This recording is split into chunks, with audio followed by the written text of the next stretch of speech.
สัปปะริวารานิภิกขุสังคัสสะโอโนชยามะสาธุโนพันเตภิกขุสังโฆ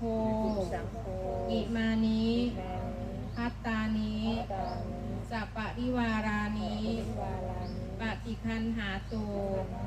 อัมหากังทีคารตังหิตายะสุขายะข้าแต่พระสงฆ์ผู้เจริญข้าพระเจ้าทั้งหลายขอน้อมถวายภัตตาหารกับทั้งของบริวารเหล่านี้แด่พระภิกษุสงฆ์ขอพระภิกษุสงฆ์จงรับภัตตาหารกับทั้งของบริวารเหล่านี้